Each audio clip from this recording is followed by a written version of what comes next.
نحمده ونستعينه ونستغفره ونؤمن به ونتوكل عليه ونعوذ بالله من شرور أنفسنا ومن سيئات أعمالنا من يهده الله فلا مضل له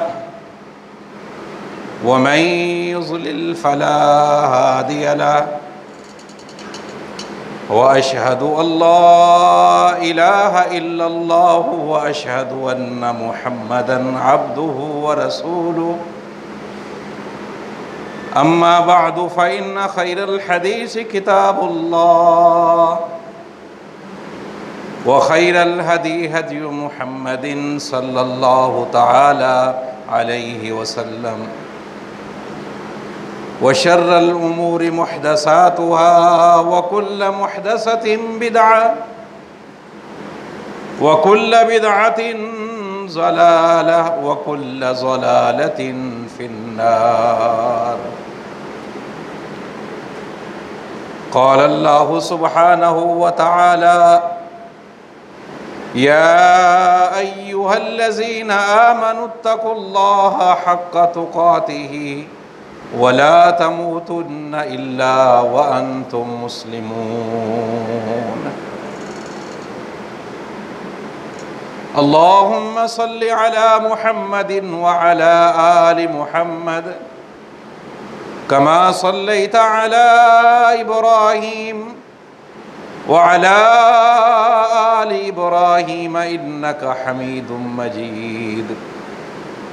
اللهم بارك على محمد وعلى آل محمد كما باركت على إبراهيم وعلى آل إبراهيم إنك حميد مجيد. حمد و ثنا اللہ سبحانہ و تعالی جل جلالہ ذوالجلال والاکرام کے لیے، درود و سلام نبی اکمل رسول معظم امام القبلتین امام الحرمین حضرت محمد کریم صلی اللہ تعالی علیہ وسلم کی ذات پر۔ اس دنیا کی زندگی میں انسان اپنی دنیا کی زندگی بنانے کے لیے وہ مختلف چیزیں اور مختلف حربے استعمال کرتا ہے، اور دنیا میں رہنے کے لیے وہ اپنی ظاہری عادات اور اطوار پر بہت زور دیتا ہے کہ لوگوں کی نظروں میں اچھا نظر آؤں، لوگ مجھے اچھا انسان کہیں، لوگ جب مجھے دیکھیں تو ان کی آنکھیں کھلی کی کھلی رہ جائیں۔ لیکن اللہ سبحانہ و تعالی اس انسان کو آخرت کی زندگی کے لیے تیار کرتا ہے، اور وہ کہتا ہے کہ انسان اس آخرت سے تیری دنیا بھی بنتی ہے اور آخرت بھی بنتی ہے۔ وہ زیور کون سا ہے؟ یا یوں کہیے کہ وہ دولت کون سی ہے کہ جس دولت کے اپنانے سے انسان کی آخرت کی زندگی بہتر ہوتی ہے؟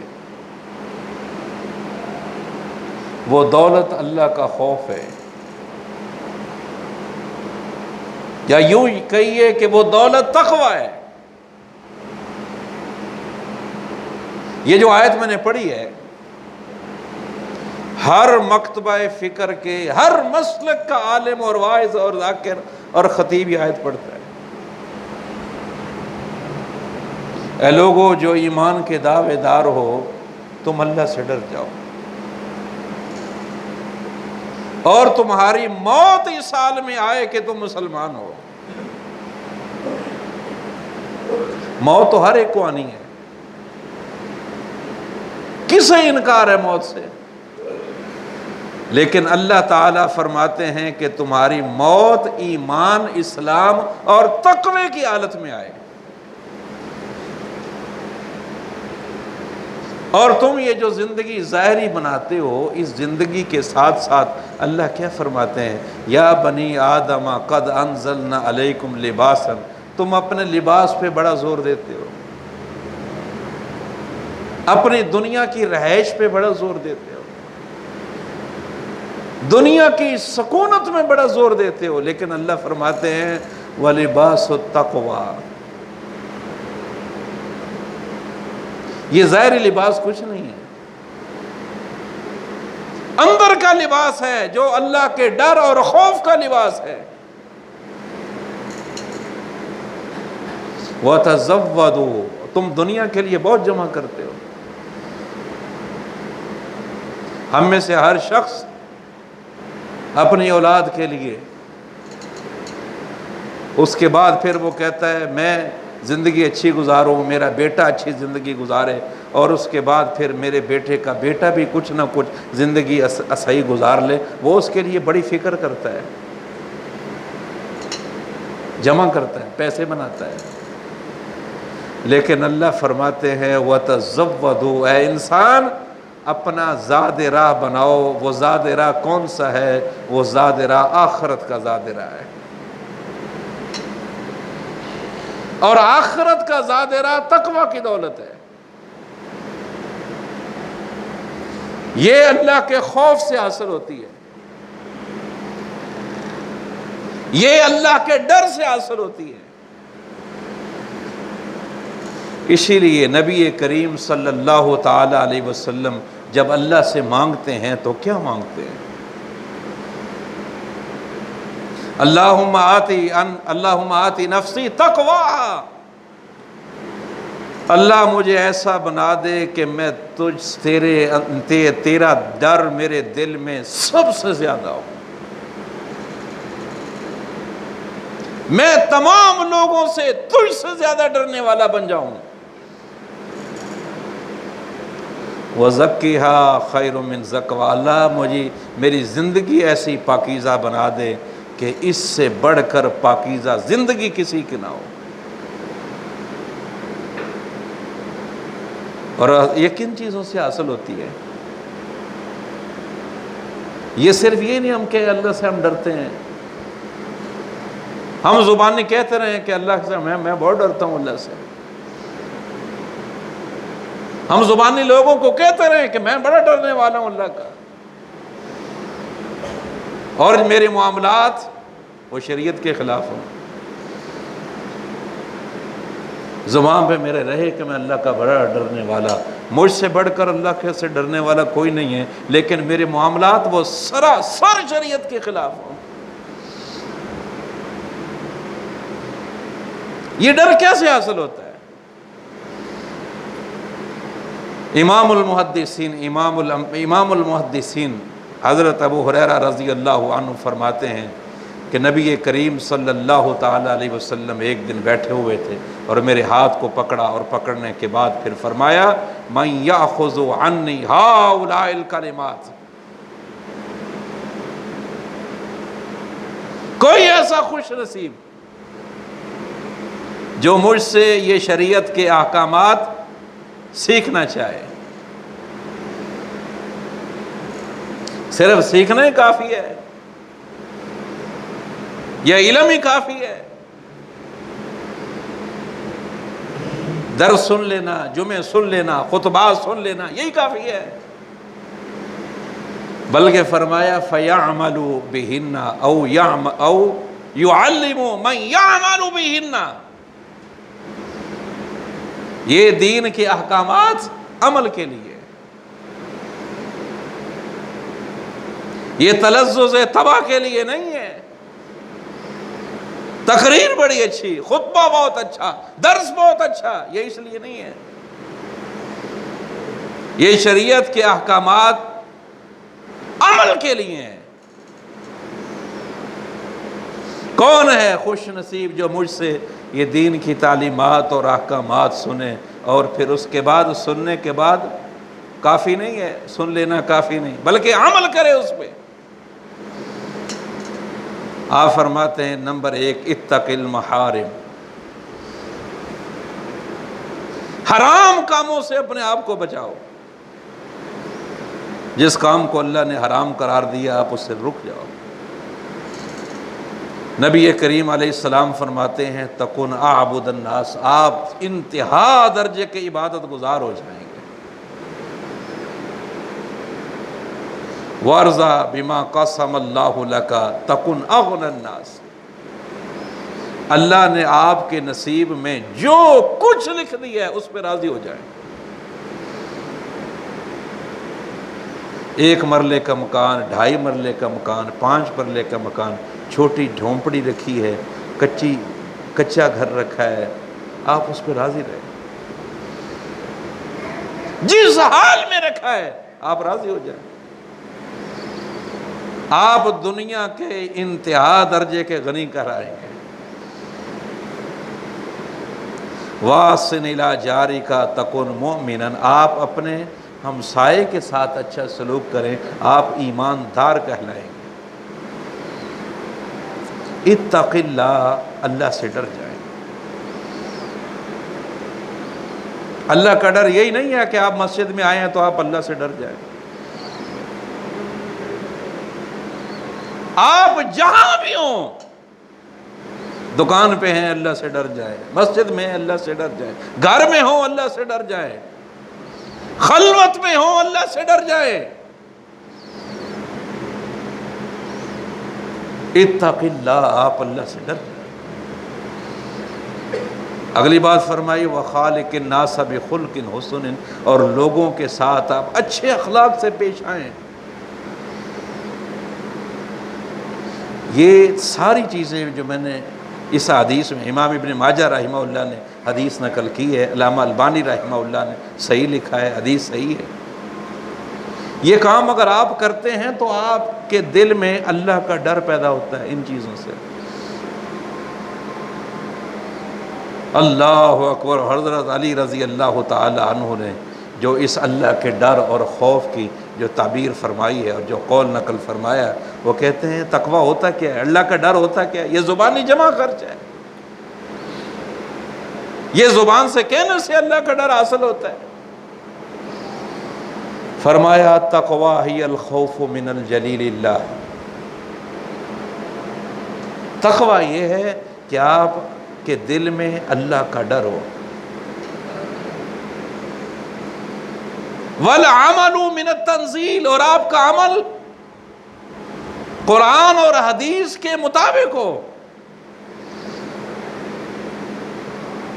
جو قرآن کہہ دے، جو حدیث کہہ دے، آپ کا عمل اس کے مطابق ہو۔ آپ اقوال کو نہ دیکھیں، آپ لوگوں کی آراء کو نہ دیکھیں، آپ لوگوں کی باتوں کو نہ دیکھیں، آپ خوابوں کو نہ کان دھریں، آپ اللہ کے رسول صلی اللہ علیہ وسلم کی حدیث اور قرآن کے مطابق عمل کریں۔ اس سے اللہ کا خوف اور ڈر پیدا ہوتا ہے۔ نمبر 3 والاستعداد لیوم الرحیل،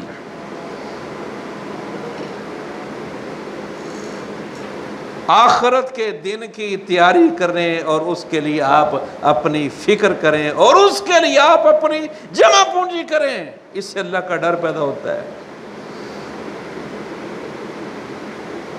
کتنے لوگ ہیں جنہوں نے اپنی آخرت کی تیاری کی ہوئی ہے؟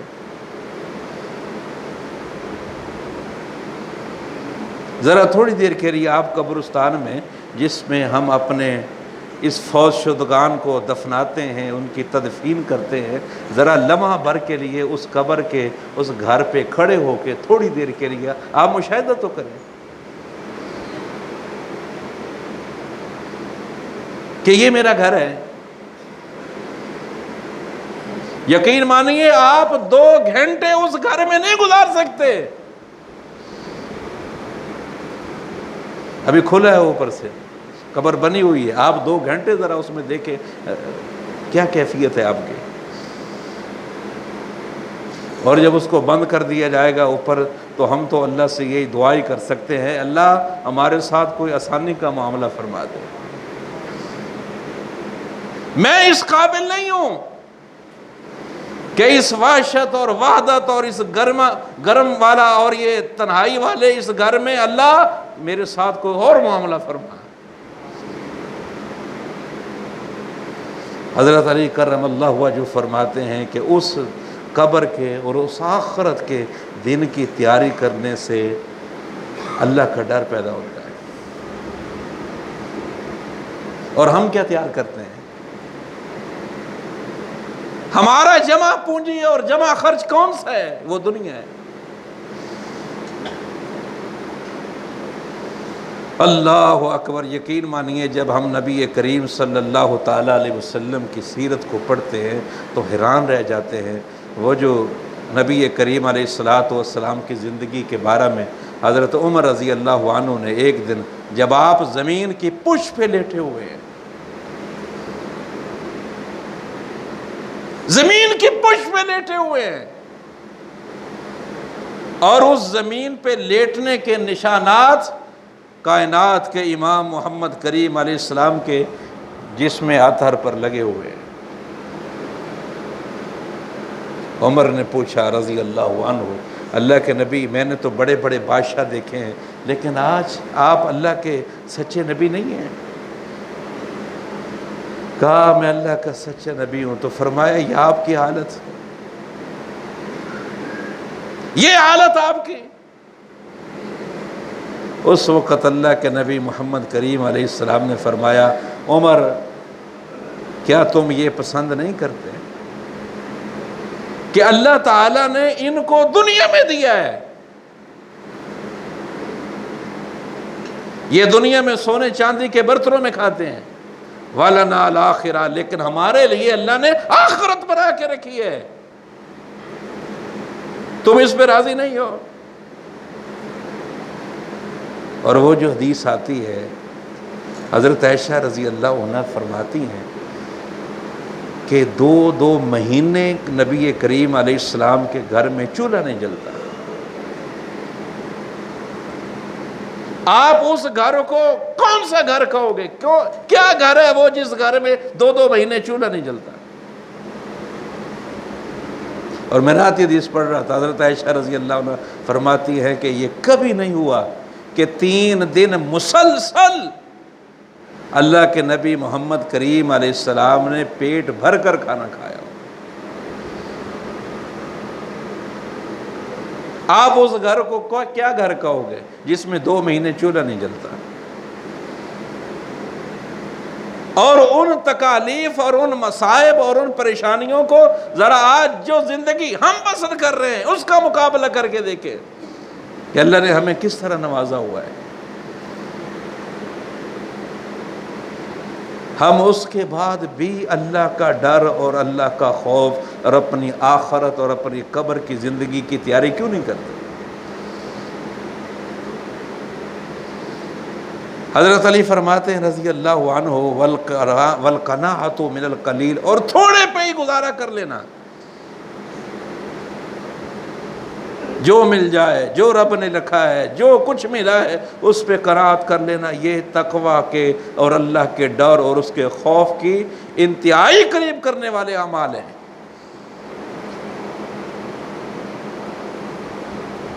ہر ٹائم آپ جس حالت میں بھی ہو آپ کے دل میں اللہ کا خوف ہو۔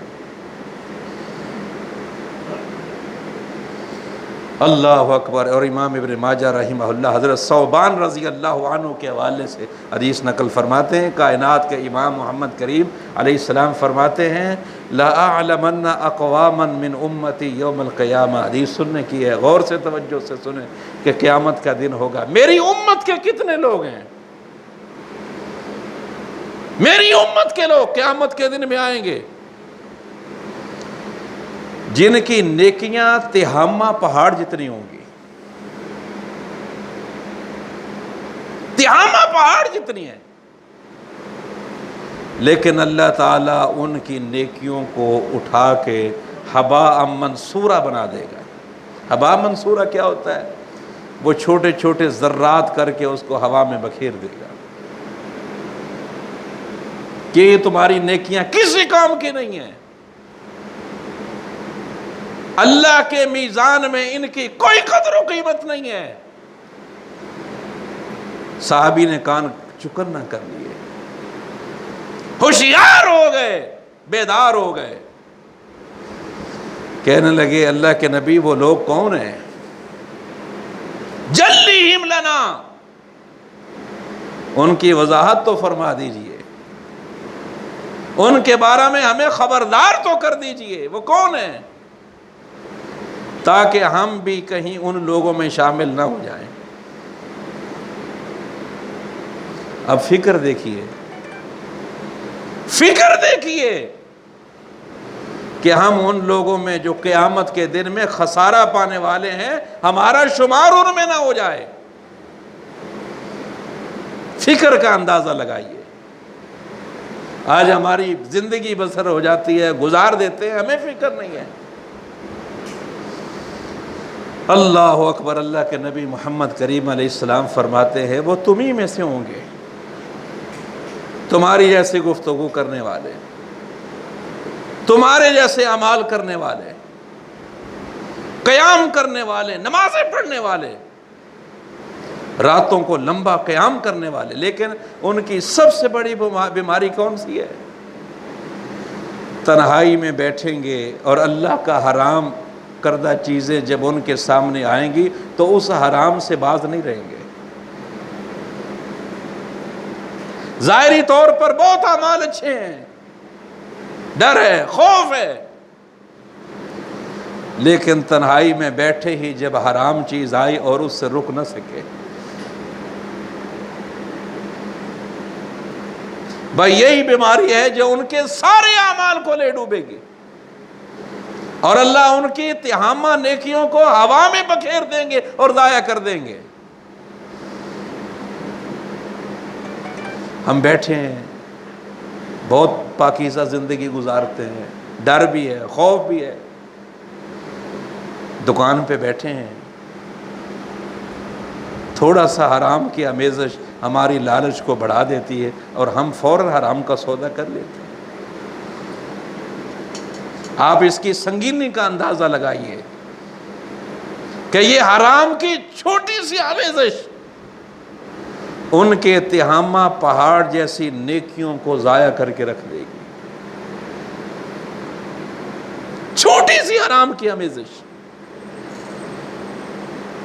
تو بہرحال آپ اللہ سے ڈریں، اپنے دل میں خوف پیدا کریں، اپنے معاملات کو درست کریں، اور سب سے بڑھ کر اپنے اخلاق کو درست کریں۔ آج ہماری سب سے بڑی توجہ یہی ہوتی ہے کہ ہم اس کی خامی ڈھونڈتے ہیں، فلاں شخص کی کیا خامی ہے، اس کے اندر کیا کوتاہی ہے، اس کے معاملات میں کیا خرابی ہے، اس کے اندر کیا برائی ہے۔ میرے بھائی آج ہماری سب سے بڑی بیماری یہ بن چکی ہے، ہم اپنے عیبوں کو درگزر کرتے کرتے لوگوں کی خامیوں اور لوگوں کی پر نظریں رکھے ہوئے ہیں۔ ہمسایہ ہے تو وہ ہمسائے پہ دوربین لگائے بیٹھا ہے، مجھے اس کی خامی کا پتہ لگ جائے۔ بھائی ہے تو وہ بھائی پہ دوربین لگائے بیٹھا ہے، مجھے اس کی خامی کا اندازہ ہو جائے۔ ہم خامیاں ڈھونڈنے میں لگے ہوئے ہیں، ایک دوسرے کی برائیوں کو تلاش کرنے میں لگے ہوئے ہیں۔ یہ ہمارے اخلاق کی انتہائی گراوٹ ہونے کی علامت ہے۔ ٹھیک ہے، آپ نے اس کی خامی ڈھونڈی ہے، برائی ڈھونڈی ہے، آپ اس کی اصلاح کریں، لیکن اسے داغدار کرتے ہیں، اسے اچھالتے ہیں، اسے مطعون قرار دیتے ہیں۔ آپ اس پہ پردہ ڈالیں۔ نبی کریم صلی اللہ علیہ وسلم فرماتے ہیں من ستر مسلما سترہ اللہ فی الدنیا والآخرہ۔ جس شخص نے اپنے بھائی کی برائی کو دیکھا ہے، اس کا کوئی بھی عیب اس کی نظروں میں آ گیا ہے اور اس نے آنکھیں بند کر لی ہے، اس نے چھپا لیا ہے، اللہ اکبر، قیامت کے دن میں اللہ سبحانہ و تعالی اس کے ساتھ بھی اسی پردہ پوشی کا معاملہ فرمائے گا۔ آپ اپنے اخلاق میں نرمی لائیں،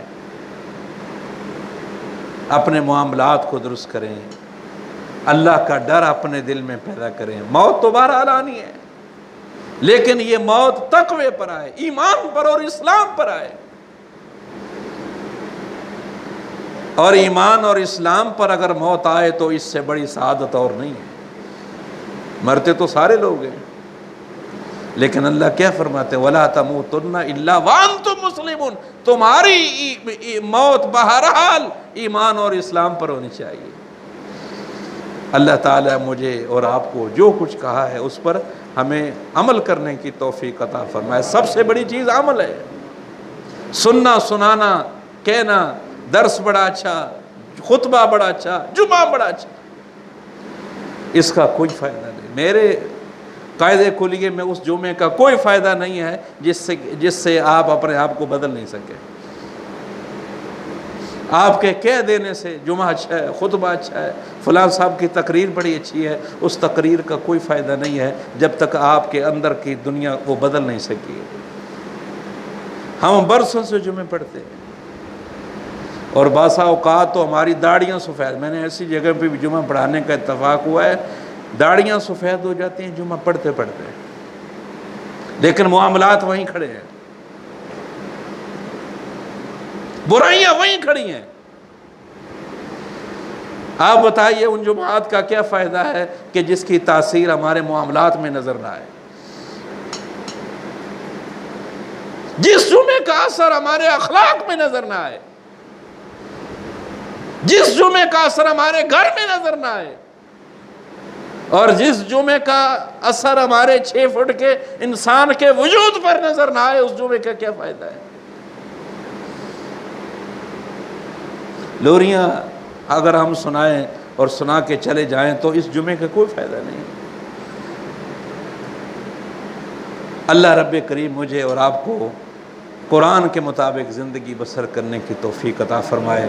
وآخر دعوانا الحمدللہ رب العالمین۔